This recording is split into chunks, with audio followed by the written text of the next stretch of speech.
قیامت والا دن ایک ایسا ہولناک دن ہے کہ جس کے متعلق قرآن مجید میں ہے کہ یوم عزن یفر المرء. بڑی عجیب آیت ہے قرآن مجید کی، میں آپ حضرات کی نظر ہدیہ کر رہا ہوں. اس سے زیادہ آسان ہولناکی قیامت کی سمجھائی نہیں جا سکتی کہ شوہر بیوی کو نہیں پہچانے گا. تفسیر میں امام نے فرمایا اس سے مراد موسیٰ ہے، وہ قیامت والے دن اپنی بیوی کو پہچاننے سے انکار کر دے گا، کہ باپ بیٹے کو نہیں پہچانے گا. معصوم فرماتے ہیں کہ یعقوب کے پاس سے یوسف گزر جائے گا اور اسے پتہ نہیں چلے گا. القاریۃ ما القاریہ، کھڑکھڑانے والی قیامت. تمہیں کیا پتا کہ قیامت کیا ہے؟ پہاڑ ایسے اڑیں گے جیسے دھن کی ہوئی رنگین اون، زمین پہ زلزلے آئیں گے، سمندر پانی اگل دے گا، ستارے ٹوٹ ٹوٹ کے گریں گے، سورج کو گہن لگ جائے گا.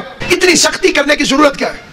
اتنا ڈرا کے، اتنا دھمکا کے ایک بندہ چونٹیوں کو مار دے، کیا کمال ہے؟ چونٹی کی اوقات کیا ہے؟ ہم اس کی مخلوق، وہ ہمارا خالق. اتنی کڑکتی ہوئی بجلیاں، یہ اتنا ہولناک دن منعقد کرنے کا مقصد، ایجنڈا کیا ہے قیامت کا؟ کریم تو ذلیل کو بھی مجمع میں ذلیل نہیں کرتا.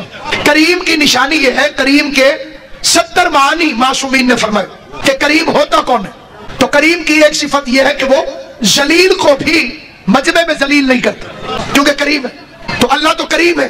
4 چیزیں کریم ہے، یا خدا کریم ہے، یا رسول کریم ہے. سورہ تکویر کی آیت ہے، وَالصُّبْحِ إِذَا تَنَفَّسَ إِنَّهُ لَقَوْلٌ رَسُولٌ کریم. مجھے سانس لیتی ہوئی صبح کی قسم، یہ قرآن میرے کریم رسول کی گفتگو کا نام ہے.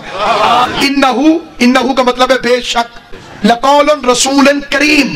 یا اللہ کریم ہے، یا رسول کریم ہے، یا قرآن کریم ہے، یا علی کو کرم اللہ کہتے ہیں. کرامت صرف ان 4 کے ساتھ. ایجنڈا کیا ہے قیامت کا؟ اس نے ہمیں اتنی ہولناکیاں دکھا کر قیامت والے دن پوچھنا کیا ہے. وہ بڑی لمبی ڈیٹیل ہے، اتنا اشارہ کافی ہے کہ بڑا سخت دن ہے قیامت. بھرا پڑا ہے قرآن، بڑا سخت دن. میں پوچھنا یہ چاہتا ہوں کہ کرنا کیا ہے؟ Judgement day, day of justice. وَمَن يَعْمَلْ مِثْقَالَ ذَرَّةٍ خَيْرًا يَرَهُ. ذرے ذرے کا جو حساب لینے کے لیے ایک دن مقرر کیا، اس کا کوئی ایجنڈا بھی ہے. آئیے قرآن سے پوچھتے ہیں کہ اللہ نے اکٹھا کرنا کیوں ہے؟ قیامت برپا کرنی کیا ہے؟ حساب کیا لینا چاہتا ہے؟ اس نے خود قرآن مجید میں فرمایا یسألونک عن النعیم. میں یہ قیامت کا دن اس لیے منعقد کرنا چاہتا ہوں کہ میں تم سے نعمت کے بارے میں پوچھوں. یسألونک عن النعیم، میں نے اس لیے قیامت کا دن منعقد کرنا ہے کہ میں اس دن تم سے پوچھنا چاہتا ہوں کہ نعمت کے بارے میں تم نے کیا کیا. اچھا، یہ دن خدا مقرر کرے گا نعمت کا سوال کرنے کے لیے. نعمت کی فضیلت میں 1-2 آیتیں اور ہدیہ کر دیتے. اللہ اپنے سب سے بڑے نبی سے کہہ رہا ہے بسم اللہ الرحمن الرحیم، وَالضُّحَىٰ وَاللَّيْلِ إِذَا سَجَىٰ مَا وَدَّعَكَ رَبُّكَ وَمَا قَلَىٰ وَلَلْآخِرَةُ خَيْرٌ لَكَ مِنَ الْأُولَىٰ وَلَسَوْفَ يُعْطِيكَ رَبُّكَ فَتَرْضَىٰ أَلَمْ يَجِدْكَ يَتِيمًا فَآوَىٰ وَوَجَدَكَ ضَالًّا فَهَدَىٰ وَوَجَدَكَ عَائِلًا فَأَغْنَىٰ فَأَمَّا الْيَتِيمَ فَلَا تَقْهَرْ وَأَمَّا السَّائِلَ فَلَا تَنْهَرْ وَأَمَّا بِنِعْمَتِ رَبِّكَ فَحَدِّثْ. میرے حبیب نعمت کا ذکر کرتا رہے. 11 آیتوں کا ایک مقصد، 10 باتیں کر کے 11ویں بات کہی، نعمت کا ذکر کرتا رہے. نعمت کو اتنی ضروری چیز ہے کہ قیامت اس لیے برپا ہو رہی ہے کہ نعمت کے بارے میں سوال کرے، اور اپنے نبی کو حکم دے رہا ہے کہ نعمت کا ذکر کرتا رہے. یہ نعمت ہے کیا؟ مسلمانوں نے نعمت کے بارے میں 4 جھوٹ بولے. 4 باتیں کی کہ یہ 4 چیزیں نعمت ہیں، اور چاروں جھوٹ بولے. پہلا فکرہ کہنے لگے کہ نعمت روٹی ہے. اللہ قیامت والے دن حساب لے گا کہ تم نے کتنی روٹیاں کھائی تھی. آپ ماشاءاللہ اتنی بڑی تعداد میں موجود ہیں. ایک سوال کرنا چاہتا ہوں، پورے مجمع میں کوئی ہے جو مجھے روٹی کھلائے؟ جو سن رہے ہیں، اور کل جی ٹی روڈ پہ روک کے کہے مولوی کل تجھے روٹی کھلائی تھی، حساب دے. کیا آپ ہاتھ نیچے کیوں ہو گئے؟ کیا خیال ہے آپ کے ساتھ؟ ویسے پہلے کبھی ہوا ہے کہ ہوٹل والے کے علاوہ کوئی بندہ روٹی کھلا کے پھر کہے ہم نے تجھے روٹی کھلائی ہے، پیسے کھلاؤ، پیسے دو؟ تو جو چیز بندے نہیں کرتے اللہ کیسے کرے گا؟ سوال ہے میرا جو حضرات خاموش جائے. جس چیز کا خدا سے لوگ الزام لگا رہے ہیں کہ رزاق ہو کر قیامت کے میدان میں روٹی کا حساب لے گا، بندے ہو کر، ذلیل ہو کر، کمینے ہو کر، اس کے گزرے زمانے میں بھی کوئی روٹی کھلا کے حساب نہیں لیتا، اور وہ رازق ہو کر اس نے رزق کا وعدہ کیا. وہ مرنے سے پہلے ICU میں ٹوٹیوں کے ذریعے بھی ملتا ہے. ایسا تو ہو نہیں سکتا کہ کریم ہو کر مجمع میں کھڑا ہو کے پوچھے تو نے کیا کیا کھایا تھا. دوسرا بکواس، جھوٹ. وہ عوام میں کیا ہے جی؟ نعمت سے مراد ہے بیٹا. اس کے لیے ایک فکرہ اور بھی ساتھ میں اٹیچ کیا ہوا ہے. بیٹی رحمت ہوتی ہے، بیٹا نعمت ہوتا ہے. تو سورہ الحمد میں کیوں کہتے ہو ان کے رستے پہ چلا جنہیں تو نے نعمت عطا کی ہے؟ بیٹے تو ابو لہب کے بھی تھے. میں قرآن کی ایک اور آیت پڑھ لیتا ہوں، میرے لیے آسانی ہو جائے گی. خدا کرے گا کہ میں آپ کو سمجھا سکوں.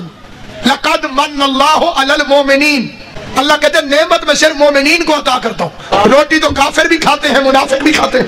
اس کے کھانے نعمت پر موسیٰ بھی پلتا ہے، فرعون بھی.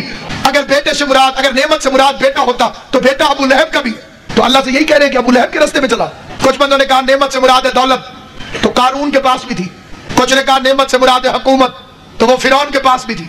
اس چیز کا نام بتاؤ جس کا حساب لے گا خدا. چیز کا نام بتاؤ جسے خدا نعمت کہتا ہے. قرآن مجید سے بتاتا ہوں کہ اللہ نعمت کسے کہتا ہے. قافلہ جس کھڑی نزدیک قدیر آ پہنچا، لے کے جبریل امی حکم قدیر آ پہنچا.